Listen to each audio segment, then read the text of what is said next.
भारत देश दुनिया की सबसे पुरानी सिविलाइजेशंस में से एक है। हमारा इतिहास हजारों साल पुराना और दुनिया भर में पॉपुलर है।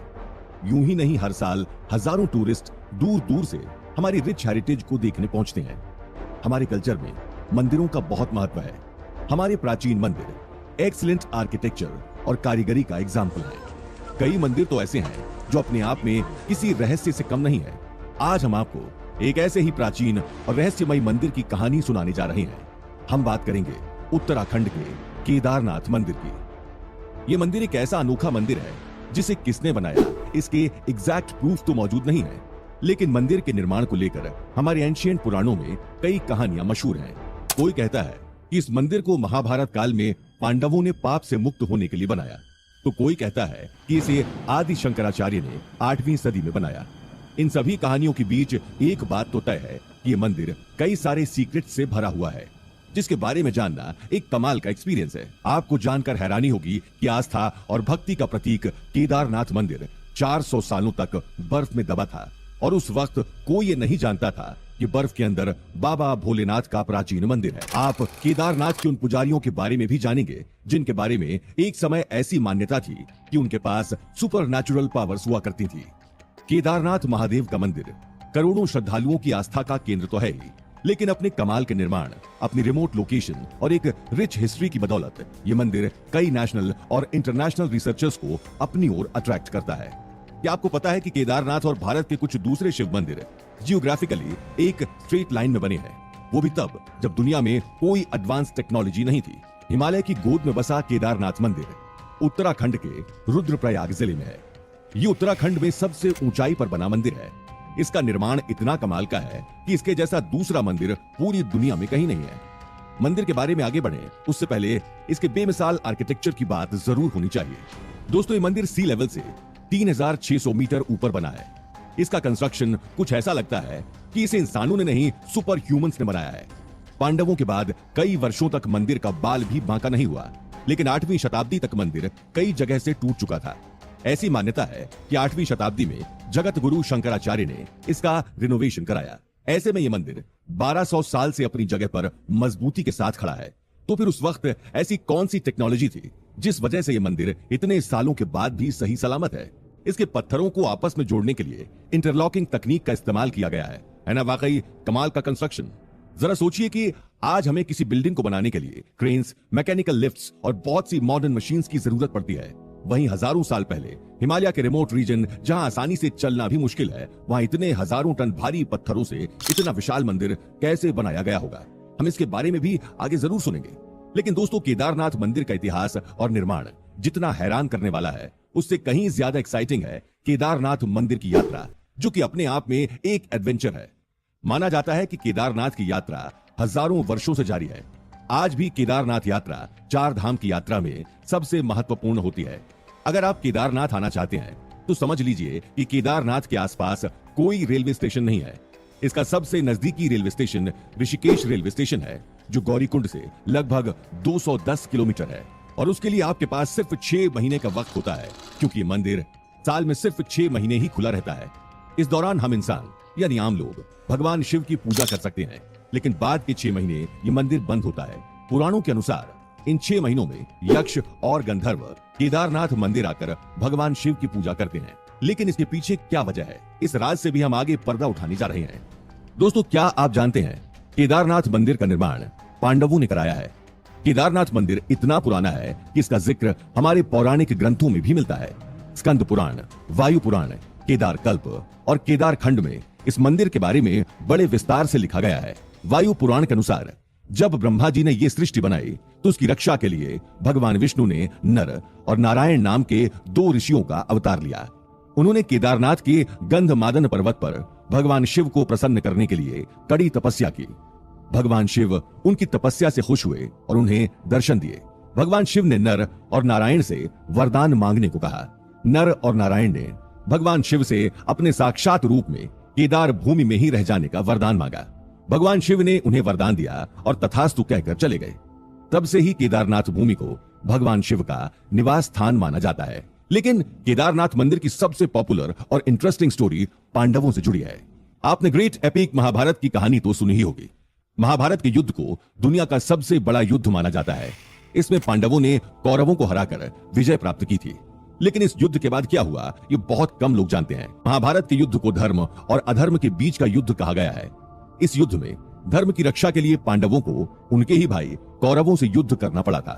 पूरे 18 दिन चली इस लड़ाई में पांडवों की जीत हुई। उन्होंने दुर्योधन और दूसरे सभी कौरवों को मार गिराया। इतना ही नहीं, युद्ध जीतने के लिए पांडवों को अपने गुरु द्रोणाचार्य, भीष्म पितामह और कई रिश्तेदारों को मारना पड़ा। युद्ध खत्म होने के बाद पांडवों को हस्तिनापुर का साम्राज्य तो मिल गया, लेकिन उन्हें सेटिस्फैक्शन नहीं मिल रहा था। अपने ही भाइयों और गुरुओं को मारने का गिल्ट उन्हें परेशान कर रहा था। ऐसे में युधिष्ठिर, भीम, अर्जुन, नकुल, सहदेव और द्रौपदी मिलकर भगवान कृष्ण के पास पहुंचे। पांडवों ने उन्हें अपनी सिचुएशन के बारे में बताया। हालांकि कई जगह भगवान कृष्ण की जगह महर्षि वेद व्यास का भी जिक्र है, लेकिन सबसे ज्यादा मान्यता भगवान कृष्ण को लेकर है। कहते हैं भगवान कृष्ण ने पांडवों की पीड़ा सुनी और फिर उन्हें बताया कि पांडवों ने युद्ध में अपने भाइयों और कई ब्राह्मणों की हत्या की है, इसलिए उन्हें गोत्र हत्या और ब्राह्मण हत्या का पाप लगा है। अगर पांडव स्वर्ग जाना चाहते हैं तो पहले उन्हें अपने इस पाप का प्रायश्चित करके शुद्ध होना होगा। लेकिन कैसे? पांडवों के ये पूछने पर भगवान कृष्ण ने उनसे कहा, जीवन और मरण के इस चक्र को चलाने वाले भगवान देवों के देव महादेव हैं। महाकाल के रूप में प्रसिद्ध भगवान शिव ही आप पांडवों को इस पाप से मुक्ति दिला सकते हैं। कहते हैं कि भगवान कृष्ण अच्छे से जानते थे कि भगवान शिव केदारनाथ में विराजमान है। यहां बर्फ में उनका ज्योतिर्लिंग छिपा है। इस ज्योतिर्लिंग के दर्शन से ही पांडव अपने पाप से मुक्त हो सकते थे। इसलिए उन्होंने पांडवों को केदारनाथ जाकर इस ज्योतिर्लिंग के दर्शन करने की सलाह दी। भगवान कृष्ण के कहने पर पांडव और द्रौपदी भगवान शिव की तलाश में हिमालय की गोद में बसे केदारनाथ की ओर चल पड़े। कई जगह ये दावा भी किया गया है कि पांडव भगवान शिव की ज्योतिर्लिंग को नहीं, साक्षात भगवान शिव को ढूंढने केदारनाथ की ओर निकले थे। अपनी इस तलाश में पांडव कई दिनों तक हिमालय में भटकते रहे। वो जहां जहां जाते उन्हें दूर तक बर्फ ही बर्फ दिखती। भगवान शिव को ढूंढते ढूंढते अब पांडव थकने लगे थे। पांडवों के पास आज के समय के अनुसार कोई फैसिलिटी मौजूद नहीं थी। वो उस वक्त जहां थे वहां इंसान तो क्या, कोई परिंदा तक नजर नहीं आ रहा था। आखिरकार भटकते भटकते पांडव सबसे पहले गुप्त काशी पहुंचे। लकीली उस वक्त वहां भगवान शिव और पार्वती आराम कर रहे थे। कहते हैं भगवान शिव अपने ही भाइयों और गुरुओं की हत्या करने वाले पांडवों से बड़े नाराज थे। वो पांडवों को दर्शन नहीं देना चाहते थे। लेकिन माता पार्वती से दर दर भटकते पांडवों और द्रौपदी की ये हालत देखी नहीं गई, जिसके बाद गुप्त काशी में उन्होंने पांडवों को दर्शन दिए। भगवान शिव की तलाश में बेचैन हो रहे पांडवों ने उनसे शिव का पता पूछा। इस पर मां पार्वती ने उनसे कहा, भगवान की इस खोज में मैं आपकी कोई मदद नहीं कर सकती, लेकिन मैं आपको इतना जरूर बता सकती हूं कि आपको किस रास्ते पर जाना है। पांडव मां पार्वती के बताए हुए रास्ते पर चल पड़े। रास्ते में उन्हें बहुत सारी भैंसों का एक झुंड नजर आया। युधिष्ठिर जानते थे कि भगवान शिव ने एक बार भस्मासुर से युद्ध के दौरान भैंस का रूप धारण किया था। उन्हें समझ आ गया था कि हो ना हो इन्हीं भैंसों के झुंड में भगवान शिव भी छिपे हुए हैं। युधिष्ठिर ने भीम से कहा, इन भैंसों को एक एक कर झुंड से बाहर निकालो, इन्हीं में कहीं भगवान शिव मिलेंगे। भीम एक एक करके भैंसों को झुंड से अलग करने लगे। उन्होंने जबरदस्ती सभी भैंसों को अपनी दो टांगों के बीच से गुजरने पर मजबूर किया। भैंसें एक एक करके भीम की टांगों के नीचे से जाने लगीं, लेकिन उनमें से एक भैंसा भीम की टांगों के नीचे से गुजरने के लिए तैयार नहीं था।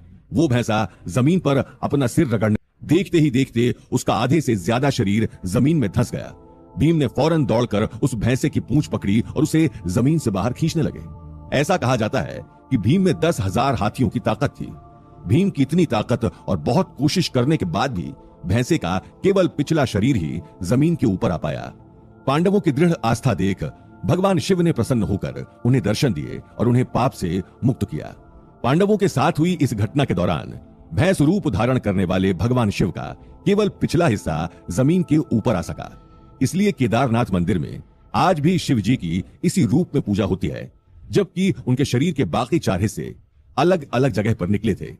शिव जी के शरीर के ये भाग जहां जहां निकले उसे आज पंच केदार कहा जाता है। पुराणों के अनुसार शिव जी के धड़ का ऊपरी भाग नेपाल के पशुपतिनाथ में निकला। रुद्रप्रयाग जिले के उखीमठ में शिव जी के शरीर का मध्यम भाग निकला।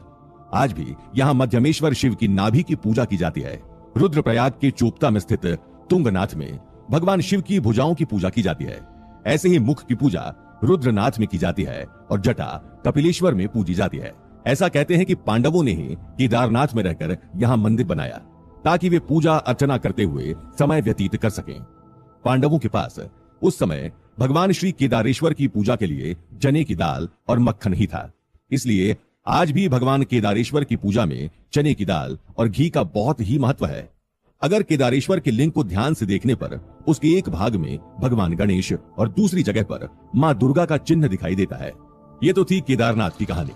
लेकिन दोस्तों, क्या आपने कभी गौर किया है कि भगवान शिव हमेशा किसी दूर दराज के एकांत इलाके में ही रहते हैं, जैसे कैलाश पर्वत, अमरनाथ या दूसरे दूर इलाकों में? केदारनाथ में भी कुछ ऐसी ही जगह हैं जो आज भी केवल साल में 6 महीने ही खुलती हैं। बाकी के 6 महीने भगवान शिव एकांतवास में रहते हैं। दोस्तों, जैसा कि हमने आपको शुरुआत में बताया था कि केदारनाथ धाम के दरवाजे अक्षय तृतीया के दिन खुलते हैं और 6 महीने बाद भाई दूज को बंद होते हैं। हजारों साल पुराने इस केदारनाथ मंदिर की पूजा बड़े विधि विधान के साथ होती है। सुबह की सबसे पहली पूजा में ज्योतिर्लिंग को पवित्र जल से स्नान कराया जाता है। इसके बाद घी का लेप लगाया जाता है। फिर ज्योतिर्लिंग की आरती होती है, जिसमें आम भक्त भी शामिल हो सकते हैं। शाम के समय भगवान शिव का श्रृंगार किया जाता है। इस दौरान हिमालय से बड़े तंग आ गए थे। ऐसे में वो ब्रह्मा जी के साथ भगवान शिव के पास पहुंचे। भगवान शिव ने हिमालय को पर्वतों का राजा बना दिया और सभी देवताओं, यक्षों और गंधर्वों के लिए भी जगह तय कर दी। शिव जी खुद भी केदारनाथ ज्योतिर्लिंग के रूप में धरती पर रहने लगे। ऐसे में आदिकाल से ही यक्ष और गंधर्व भी भगवान शिव की पूजा करने यहाँ आते थे। आज भी ये 6 महीने यक्षों और गंधर्वों के लिए रिजर्व्ड होते हैं। केदारनाथ के कपाट बंद होने पर भगवान शिव की पंचमुखी चांदी की मूर्ति को उखीमठ के ओमकारेश्वर मंदिर में ले जाया जाता है, जहां अगले 6 महीने तक उसकी पूजा अर्चना की जाती है। केदारनाथ मंदिर के मुख्य पुजारी को रावल कहा जाता है। वो कर्नाटक के वीरशैव कम्युनिटी से आते हैं। रावल की मदद के लिए 3 सहायक पुजारी भी होते हैं। लेकिन केदारनाथ के पुजारियों का एक बड़ा रोचक इतिहास है। दरअसल आदिकाल से ही भगवान शिव की पूजा करने वाला एक बड़ा वर्ग रहा है। 4वीं शताब्दी में भगवान शिव की पूजा आराधना करने वाले लोग खुद को पशुपात कहकर बुलाते थे। ऐसा इसलिए क्योंकि भगवान शिव को पशुओं का भगवान भी कहा जाता है। नेपाल में भगवान शिव का पशुपतिनाथ मंदिर बड़ा प्रसिद्ध है। आपने भगवान नंदी और दूसरे पशुओं को भगवान शिव की सेवा में जरूर उन पर बने शोज में देखा होगा। ऐसा कहते हैं कि पशुपात कम्युनिटी के लोग भी खुद को भगवान शिव का नंदी ही समझकर भगवान की पूजा करते थे। उनका रहन सहन और बर्ताव भी नंदियों की तरह होता था। वो शिव मंत्रों का जाप करते रहते और उन्हें सुपर नेचुरल पावर्स भी मिली थी। वहीं शिवजी के सेनापति वीरभद्र को ही आज भैरवनाथ के नाम से जानते हैं। ऐसी भी मान्यता है कि शमशान का देवता कहलाने वाले भैरव भगवान शिव के गुस्से से जन्मे हैं, यानी वो भगवान शिव का ही एक रूप है। इसलिए भैरव बाबा गढ़वाली संस्कृति के प्रमुख देवता हैं। केदारनाथ में भैरवनाथ का एक खुला मंदिर भी है। केदारनाथ के इतिहास के अनुसार 6वीं शताब्दी के बाद से ही केदारनाथ धाम में भक्तों और राजाओं की रुचि बढ़ने लगी थी। 10वीं शताब्दी के आते आते केदारनाथ एक प्रसिद्ध तीर्थ स्थल बन चुका था। इस वक्त तक केदारनाथ दूसरे तीर्थ क्षेत्रों से भी जुड़ चुका था। इस वक्त तक कई राजा भगवान शिव के दर्शन के लिए केदारनाथ पहुंचने लगे थे। 13वीं शताब्दी तक केदारनाथ के आसपास बहुत से राजाओं ने मंदिरों का निर्माण शुरू कर दिया था। देश के दूसरे इलाकों के पुजारी यहां भेजे जाने लगे। धीरे धीरे ये क्षेत्र एक प्रमुख और वेल कनेक्टेड तीर्थ क्षेत्र बन गया। चंपन तार जैसे प्रसिद्ध साउथ इंडियन पोइट्स ने तो 7वीं शताब्दी में केदारनाथ का उल्लेख अपनी कविताओं में भी किया था। बताया जाता है कि 13वीं से लेकर 19वीं शताब्दी के बीच नाथ और वीरशैव कम्युनिटीज काफी पॉपुलर थीं। उन्हें भगवान शिव का सबसे बड़ा भक्त कहा जाता था। इन कम्युनिटीज के लोगों को भगवान शिव से जुड़े पुराण और ग्रंथ मुंह जबान याद थे। वीरशैव समुदाय के अनुसार केदारनाथ उनके 5 मठों में से एक है। केदारनाथ के अलावा रामपुरी, उज्जैन, श्रीशैलम और वाराणसी अन्य मठ हैं। हर मठ के लिए एक जगत गुरु है। उन्हीं के शिष्य केदारनाथ गुप्त काशी के विश्वनाथ मंदिर, मध्यमेश्वर मंदिर और ओमकारेश्वर मंदिर उखी मठ में पुजारियों का काम करते हैं। केदारनाथ के बारे में बात हो और गढ़वाल के बारे में बात ना हो, ऐसा नहीं हो सकता। जैसा कि आपने सुना कि 13वीं शताब्दी के बाद से ही केदारनाथ कई राजाओं से लेकर सामान्य लोगों के लिए तीर्थ स्थल के रूप में प्रसिद्ध हो चुका था। इसके बाद अगली 4 सदियों तक केदारनाथ बद्रीनाथ धाम के आसपास कई छोटी छोटी रियासतें राज करने लगी। हर रियासत ने यहाँ अपना एक किला, जिसे गढ़ कहते हैं, उसे बनवाया। यहीं से इस क्षेत्र का नाम गढ़वाल पड़ा। ये छोटी छोटी रियासतें 16वीं शताब्दी में राजा अजयपाल की रियासत में मिलकर एक हो गईं। अजयपाल परमार वंश के एक राजा थे। ऐसा कहते हैं कि इस क्षेत्र की रिमोटनेस की वजह से ही अन्य क्षेत्रों के कंपैरिजन में इसका डेवलपमेंट धीमा हुआ। ऐसा भी माना जाता है कि इस क्षेत्र को एक नया रूप तब मिला जब यहां शंकराचार्य का आगमन हुआ। इस समय काल में भारत और तिब्बत के बीच व्यापारिक रिश्ते बन गए थे। ये तीर्थ यात्रा भी पैसे कमाने का एक मेजर सोर्स बन गई थी। नॉर्थ इंडिया से तिब्बत जाने के लिए बद्रीनाथ से होकर जाना पड़ता था, क्योंकि केदारनाथ अपने बड़े ग्लेशियर्स के कारण ज्यादातर बंद रहता था। इसलिए केदारनाथ फाइनेंशियल नजरिए से उतना जरूरी नहीं था। उस दौर में तिब्बत, सेंट्रल एशिया और रशिया जाने के लिए बद्रीनाथ एक प्रमुख रास्ता था। ब्रिटिशर्स ने इस रूट का खूब फायदा उठाया। उन्हें यहाँ सिल्क, कश्मीर वूल, सोना, नमक और बोरामकस मिलता था। साल 1815 में गोरखाओं को हराकर ब्रिटिश ने इस इलाके को अपने अधीन कर लिया। आपने दुनिया के कई अजूबों और उनसे जुड़ी अलग अलग कहानियां सुनी होंगी। समय के साथ हर पुराना मंदिर, महल या दूसरा कोई मॉन्यूमेंट खराब होने लगता है। कई मॉन्यूमेंट वक्त की मार नहीं झेल पाते और खंडहर में बदल जाते हैं। लेकिन केदारनाथ एक ऐसा प्राचीन मंदिर है जो आज भी हजारों सालों से जैसे का वैसा खड़ा है। केदारनाथ मंदिर को भारी भरकम पत्थरों को जोड़कर बनाया गया है। ये अपने आप में एक अजूबा ही है। लेकिन आपको ये जानकर इससे भी ज्यादा हैरानी होगी कि यह मंदिर करीब 400 सालों तक बर्फ के नीचे दबा रहा। जब मंदिर कई जगहों से टूटने लगा तो 8वीं सदी में जगत गुरु शंकराचार्य ने इसे रिनोवेट कराया। लेकिन दोस्तों, क्या आप जानते हैं कि इसके कई सालों बाद दुनिया में एक लिटिल आइस एज भी आया? जी हां दोस्तों, 1300 टू 1900 एडी के पीरियड को लिटिल आइस एज कहा जाता है। केदारनाथ तो पहले ही हिमालय की गोद में बसा एक मंदिर है। कहते हैं लिटिल आइस एज में बर्फ ने इस मंदिर को पूरी तरह अपनी चपेट में ले लिया। इसके बाद 400 साल तक ये मंदिर बर्फ के नीचे दबा था। इस दौरान किसी को यह अंदाजा भी नहीं हुआ कि इस सुनसान बर्फीले इलाके में कोई ऐतिहासिक मंदिर भी दबा हुआ है। Wadia institute of Himalayan geology Dehradun के वैज्ञानिकों ने इस बारे में डिटेल स्टडी की है। लाइकेनोमेट्रिक डेटिंग पत्थरों की उम्र जानने की टेक्निक है। वैज्ञानिकों ने लाइकेनोमेट्रिक डेटिंग के जरिए केदारनाथ मंदिर से जुड़े एक बहुत बड़े राज को दुनिया के सामने लाया है। वैज्ञानिकों ने दावा किया कि यह मंदिर 400 साल तक बर्फ के नीचे दबा था। अपने इस दावे को साबित करने के लिए उन्होंने कुछ सबूत भी दिए। वैज्ञानिकों ने बताया कि मंदिर की दीवारों पर बहुत सी पीली लकीरें या लाइंस बनी हैं। ऐसी लकीरें तभी बन सकती हैं जब कोई ग्लेशियर या चट्टान लंबे वक्त तक मंदिर की दीवारों पर रगड़ती रही हो। वैज्ञानिकों का दावा है कि मंदिर के अंदर भी ग्लेशियर में जमे रहने के निशान हैं, क्योंकि अंदर के पत्थर बाहर की तुलना में ज्यादा पॉलिश नजर आते हैं। आपकी जानकारी के लिए बता दें कि ग्लेशियर में सिर्फ बर्फ नहीं होती, इसमें चट्टानें और मिट्टी भी होती है। लेकिन हैरानी की बात है कि 400 साल बर्फ के नीचे दबे होने के बाद भी मंदिर का बाल तक बांका नहीं हुआ। लाइकेनोमेट्रिक डेटिंग के मुताबिक केदारनाथ रीजन में ग्लेशियर फॉर्मेशन 14th सेंचुरी में शुरू हुआ और 1748 तक चला, और केदारनाथ चोराबरी ग्लेशियर का ही हिस्सा है। यह मंदिर 3 तरह से पहाड़ों से घिरा है। मंदाकिनी नदी के तट पर बसा केदारनाथ ठंडियों के दिनों में पूरी तरह से बर्फ से ढका रहता है। हिंदू पुराणों के अनुसार भगवान शिव न केवल सेवियर हैं बल्कि डिस्ट्रॉयर भी हैं। इस मंदिर का निर्माण ही कुछ इस तरह किया गया है कि कोई भी नेचुरल डिजास्टर इसका बाल भी बांका नहीं कर सका। केदारनाथ मंदिर 85 फीट ऊंचा है। इसकी लेंथ 187 फीट और विड्थ 80 फीट है। इसकी दीवारें 12 फीट मोटी हैं और बहुत मजबूत पत्थरों से बनी हैं। ये पत्थर 6 फीट ऊंचे एक चबूतरे पर स्थित हैं। रिसर्चर्स ने केदारनाथ मंदिर के 4 अलग अलग हिस्सों से रॉक सैंपल्स लिए। इन रॉक सैंपल्स को माइक्रोस्कोप, एक्सरे और XRD सिस्टम की मदद से स्टडी किया, जिसमें उन्होंने पाया कि पत्थर क्वार्ट्ज, फेल्सपर और माइका से बने हैं। ये पत्थर नेचुरली डल व्हाइट कलर के हैं और इनमें बीच बीच में डार्क और लाइट बैंड्स हैं, जबकि मंदिर के एक्सटीरियर स्टोन वक्त के साथ काले पड़ गए हैं। रिलीजियस लिटरेचर और आर्कियोलॉजिकल स्टडीज के अनुसार यह मंदिर कम से कम 3000 साल पुराना है। हालांकि इस मंदिर की दीवारों पर बने आर्टवर्क 650 से 850 एडी के बीच के बताए जाते हैं। पुराणों में मंदिर के आसपास ग्लेशियर होने का कोई जिक्र नहीं मिलता। इसलिए वैज्ञानिक मानते हैं कि मंदिर के पास ग्लेशियर की 3 वजहें हो सकती हैं। पहली ये कि ग्लेशियर मंदिर की मौजूदा लोकेशन से बहुत दूर हो, दूसरा ये कि उस इलाके में कोई ग्लेशियर ही ना रहा हो, और तीसरा ये कि वहां पहले भी ग्लेशियर रहा होगा जिसे काटकर ये मंदिर बनाया गया होगा। एक्सपर्ट्स मानते हैं कि साल 2013 की भीषण बाढ़ के बीच भी केदारनाथ मंदिर इसलिए बचा रहा क्योंकि इसका निर्माण और वास्तु बेजोड़ है। गढ़वाल के गोपेश्वर में गोपेश्वर महादेव या गोपीनाथ का मंदिर है। ये दिखने में बिल्कुल केदारनाथ मंदिर जैसा ही है। आर्किटेक्ट्स मानते हैं कि ये मंदिर भी केदारनाथ मंदिर की तरह मजबूत है। केदारनाथ मंदिर का एक और पत्थर बड़ा फेमस है।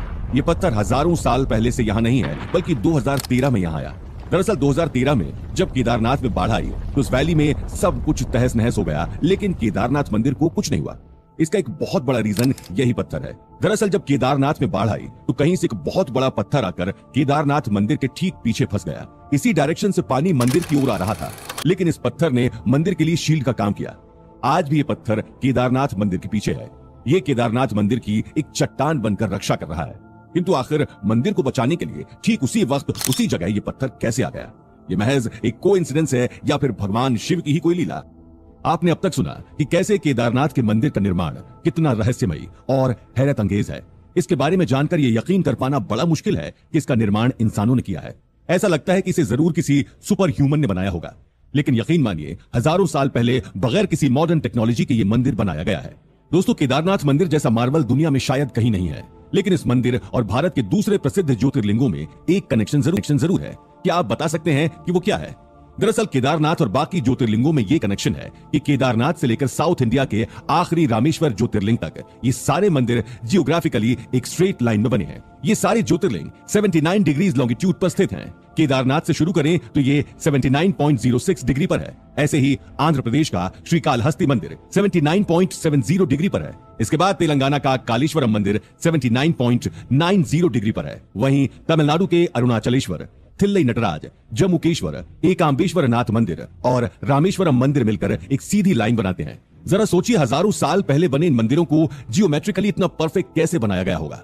इस तरह के प्राचीन मंदिरों के अद्भुत निर्माण को शब्दों में बयान करना संभव नहीं है। केदारनाथ से रामेश्वरम के बीच के सभी मंदिर एक स्ट्रेट लाइन में स्थित हैं।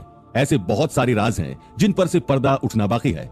जैसे जैसे हम इन मंदिरों के बारे में पढ़ते जाते हैं, हमारा इंटरेस्ट और ज्यादा बढ़ता जाता है। जैसे फिलहाल ये सोचिए कि हमारे पूर्वजों के पास ऐसी कौन सी टेक्नोलॉजी और साइंस थी जो उन्होंने ऐसा निर्माण कार्य किया, क्योंकि बिना किसी टेक्नोलॉजी के भी सदियों पहले बने ये मंदिर नेचर के 5 elements earth, water, fire, air और स्पेस को रिप्रेजेंट करते हैं। ये पांचों मंदिर वास्तु विज्ञान और वेद का अद्भुत संगम है।